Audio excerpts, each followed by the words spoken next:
এটা ছিল আগের পার্টে আমি দেখিয়েছিলাম আমাদের এখানে কালী পুজোর দিনে কি হয়। আর আজ নিয়ে চলে এসেছি সেকেন্ড পার্ট। এখানে দেখাবো কালী পুজোর পরের দিনের সুন্দর সুন্দর মুহূর্তগুলো। কালী পুজোর দিনে অর্থাৎ মঙ্গলবার যেহেতু সারাদিনই উপোস করে থাকতে হয়, এই বুধবার দিন খুব সকাল সকালই শুরু হয়ে যায় সমস্ত নিয়ম রীতি। প্রথমেই যারা উপোস করে থাকেন তারা মন্দিরকে মধ্যস্থ করে 3 পাক ডন্ডি কাটেন। এরপর যথারীতি একে একে চলে ধনুচি জ্বালানো, পুষ্পাঞ্জলি আর বাতাসা হরিলুট। এখানেই আপাতত সমস্ত নিয়ম রীতি শেষ। এরপরে বিকালবেলা আছে ঘোড়দৌড় কম্পিটিশন। প্রত্যেকের বাড়িতেই যেহেতু আত্মীয় পরিজনে ভর্তি থাকে, তাই জোর কদমে চলে দুপুরের খাওয়ার প্রস্তুতি। আমাদের বাড়িতে তেমন কেউ না এলেও বিকালে আমার কয়েকজন স্পেশাল গেস্ট আসবেন। আর বিকেলে যেহেতু সবাই মেলায় যাওয়ার জন্য ব্যস্ত থাকে, তাই মা এখনই বেশি করে চিকেনটা বানিয়ে নিয়েছে। ওনারা যেহেতু সন্ধ্যাবেলা খাওয়া দাওয়া করবেন, তাই তখনই গরম গরম লুচিটা ভেজে নিলে হবে। খাওয়া দাওয়া করে উঠে দেখলাম আমাদের ঘরের পিছনে এখন থেকে একটা ঘোড়া এসে গিয়েছে। এরপর বিকালবেলা রেডি হয়ে চলে এলাম মেলায়। আর আমরা পৌঁছানোর আগেই একটা রাউন্ড কম্পিটিশন হয়ে গিয়েছে অলরেডি। একটা কথা আছে, ঘরের কাছে ট্রেন ফেল, সেই রকমই অবস্থা। কম্পিটিশনের রেজাল্ট 3টে রাউন্ডের উপর নির্ভর করে নির্ধারিত হয়।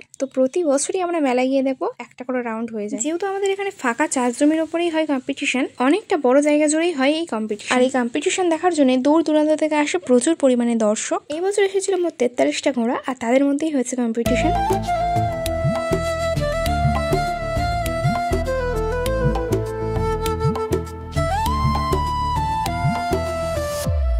से मैं हर श्वास में बस तू ही, ध्यान में जब बैठूं दिखे रूप वही, त्रिपुण तेरे माथे का मन को भा।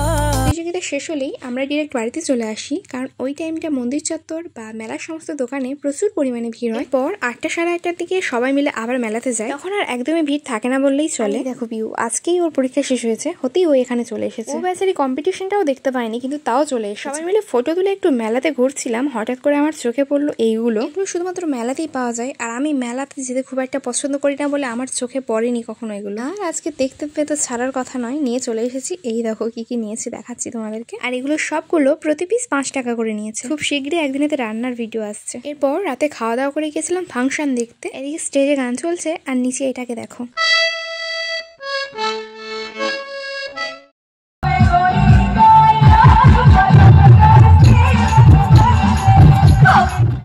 স্টেজে তখন গান চলছে, আর স্টেজের বাইরে ছেলেদের নাচ এইরকম। আমরা ফাংশন দেখছিলাম, হঠাৎ করে একটা কাকা এসে আমাদেরকে প্রসাদগুলো দিয়ে যায়। আসলে অনেকেই কালী পুজোর দিনে অনেক দূরে থেকে আসেন, আর তারা পূজা দিয়ে চলে যান, আর প্রসাদ নিতে আসেন না পরের দিন। আর পরে সেই প্রসাদগুলো পাড়ার দাদা কাকারাই খায়, আর তারা খাওয়ার সময় আমাদেরকে দিয়ে খায়। প্রায় 2টোর দিকে ফাংশন শেষ হয়। মা বাবা তো আসেইনি, আমি পিউ এসেছিলাম, আর সাথে পিসুমণিরাও ছিল। চলো এবার তাহলে বাড়ি ফেরা যাক। আজ তবে আসি, খুব শীঘ্রই দেখা হবে নতুন একটা ভিডিওতে। ততক্ষণ পর্যন্ত সব ভালো থেকো, সুস্থ থেকো, আর সবাইকে ভালো রেখো। বাই।